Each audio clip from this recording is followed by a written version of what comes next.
बहुत सारे लोगों के दिमाग में एक डाउट हमेशा बना रहता है कि भैया दूसरों के जो शॉर्ट्स मैं देखता हूं उन पर तो व्यूज मिलियंस में हैं, बट जब मैं कोई शॉर्ट्स अपलोड करता हूं तो मेरे को 100-200 व्यूज मिलते हैं। ऐसा क्यों होता है? अगर आप एक शॉर्ट्स क्रिएटर है या शॉर्ट्स क्रिएटर बनना चाहते हैं, ये वीडियो कंप्लीट देखिएगा। ये जो भी चीजें मैं बता रहा हूं सब अपनी शॉर्ट्स में फॉलो कीजिएगा।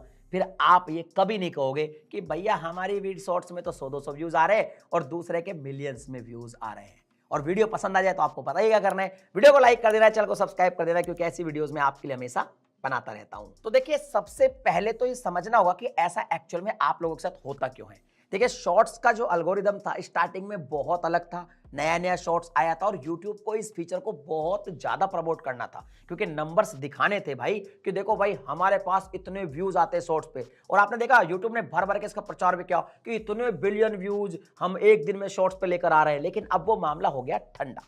तो अब यहां पे सबसे बड़ी समझने की बात यह है कि जिस क्रिएटर का आपने शॉर्ट्स देखा है वो क्रिएटर स्टेब्लिश है, उसके पास सब्सक्राइबर हैं और सेम वैसा ही आपने भी बना लिया, लेकिन आपका नया चैनल अभी आपके पास सब्सक्राइबर नहीं है। और प्रोसीजर इस तरह काम करता है कि जैसे ही दो क्रिएटर है, आप बिल्कुल नए हो, आपके एग्जाम्पल के लिए 100-200 सब्सक्राइबर है, एक बंदा है उसके 5-6 लाख सब्सक्राइबर है ऑलरेडी, दोनों ने सेम शॉर्ट्स भी अगर डाल दिया तो देखो इसके पास है सब्सक्राइबर लेकिन आपके पास नहीं है, तो इसका जो शॉर्ट्स है सबसे पहले तो सब्सक्राइबर की फीड में ही जाएगा और उसमें कुछ एंगेजमेंट आ गया तो एल्गोरिदम को लगेगा कि ये शॉर्ट्स में ज्यादा एंगेजमेंट आ रहा है तो उसको वो बहुत ज्यादा रिकमेंड करेगा। लेकिन क्योंकि आप नए हो तो आपको इतना ज्यादा फुटेज तो नहीं मिलेगा। हाँ मिलेगा, यूट्यूब हमेशा नए क्रिएटर को सपोर्ट करता है, बट ये तो नहीं है कि पहला दूसरा जितना भी आप शॉर्ट डालो सारा आपके तुरंत लोगों के पास पहुंच जाए, क्योंकि आपके पास सब्सक्राइबर नहीं है तो इनिशिएटिव व्यूज तो अभी आपके कम आएंगे। कुल मिला के बात यह है कि दोनों में थोड़ा टाइम लगेगा, आपको भी मिलियंस व्यूज आएंगे लेकिन उसमें टाइम लगेगा।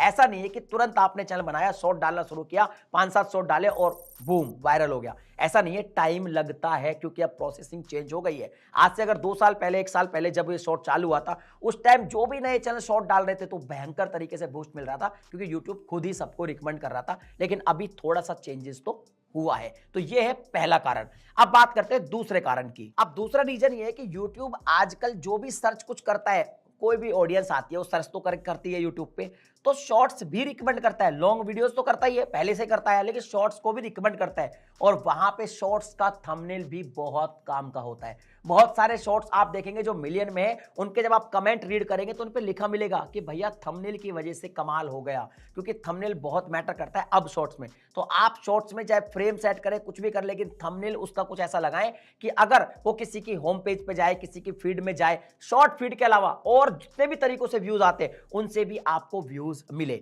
इसके अलावा देखा होगा बहुत सारे शॉर्ट्स जिन पे आपको 90 मिलियन व्यूज, 50 मिलियन व्यूज मिलते होंगे, उसमें आप देखेंगे वो बीच में एक call to action to like, subscriber, comments के लिए बोलता ही बोलता है। कोई कुछ लोग तो ऐसा भी कर देते हैं, आपको आपकी मां की कसम है ये वो तो खैर नहीं करना, आपको प्रैक्टिस गलत है, लेकिन कोई ना कोई साइकोलॉजिकल हुक जरूर डालिए जिससे लोग आपके शॉर्ट्स को लाइक भी करें, कमेंट भी करे और भैया सब्सक्राइब करे, तो बहुत ही बढ़िया बात है। इससे एल्गोरिदम को समझ में आएगा कि हाँ आपके शॉर्ट्स में कोई तो दम वाली बात है, लोग लाइक भी कर रहे हैं, लोग शेयर भी कर रहे हैं, लोग कमेंट भी कर रहे हैं और आपका एंगेजमेंट बढ़ता जाएगा। और थंबनेल को तो डालना भूलिएगा मत, इससे आपके शॉर्ट्स पर जल्दी व्यूज आने लग जाएंगे। यहाँ पे एक और प्रैक्टिस है जो अपने शॉर्ट्स के अंदर आप कर सकते हैं अगर आप एक नए शॉर्ट्स क्रिएटर है तो, और वो है कैप्शन, जिसको हम सुपर्स बोलते हैं। जो भी मैं बोल रहा हूं वो अगर टेक्स्ट के रूप में मेरी वीडियोस में लिखा हुआ दिखे और उस पर थोड़ा बहुत ट्रांजिशन भी हो तो वो ऑडियंस को ज्यादा देर तक अंगेज रखता है। तो ये प्रैक्टिस आपको अपने शॉर्ट्स के अंदर एडिटिंग के टाइम जरूर करनी चाहिए। अब ये तो थी कुछ बेसिक बातें, कुछ एडवांस बात भी करते हैं। और एडवांस में सबसे पहले यूट्यूब चाहता है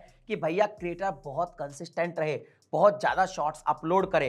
तो अगर आप एक दिन में 1 या 2 शॉर्ट्स डेली अपलोड करते हैं, मैं गारंटी से कहता हूं आप 60 से 90 दिन ये प्रैक्टिस कीजिए, आपको बेनिफिट होगा 100%। मैंने बहुत सारे लोगों को बोला कि आप 60 से 90 दिन तक डेली 1 या 2 शॉर्ट्स अपलोड कीजिए अच्छे वाले, जो बाकी चीजें मैं बताऊंगा वो सब फॉलो करके आपको 100% बेनिफिट होगा। और जिन लोगों ने ये किया है उनको वाकई में बहुत बेनिफिट हुआ है। अब बात करते हैं एक और बढ़िया चीज की जो भाई साहब शॉर्ट्स के अंदर जान डाल देती है, और वो है हुक। आप वीडियो के शुरू में जैसे शॉर्ट्स स्टार्ट हो, ये ध्यान रखना शॉर्ट्स पे सबसे ज्यादा व्यूज शॉर्ट फीड से आते हैं। फीड ऐसे चलती है, लोग ऐसे ऐसे स्क्रॉल करते हैं, तो शुरू के जो 3-4 सेकंड होते हैं उनमें एक बढ़िया सा हुक लगाइए।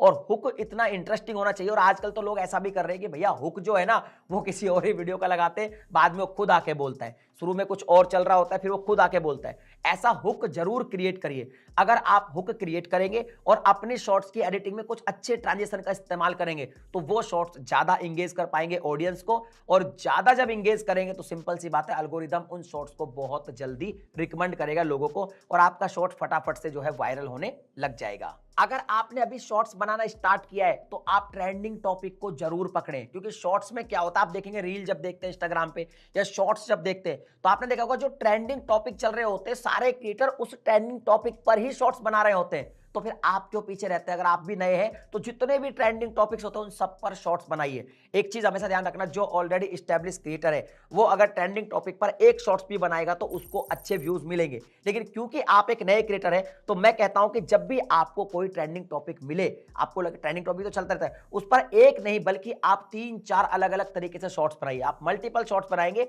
तो कोई ना कोई एक शॉर्ट जरूर हिट करेगा और उस पर आपको व्यूज अच्छा मिल जाएगा। और यहां पे आपको एक चीज और भी करनी है, शॉर्ट्स के अंदर जो म्यूजिक का आप इस्तेमाल करते हैं वो मूडी म्यूजिक लगाइए, कुछ ट्रेंडी म्यूजिक का इस्तेमाल कीजिए। अगर आप व्लॉग वाला जैसे ट्रैवल वाला कोई शॉर्ट्स बनाए तो आप उस तरह का कुछ म्यूजिक लगाइए जो ट्रैवल से रिलेटेड हो और उस तरह के ऑडियंस को ज्यादा पसंद आता हो।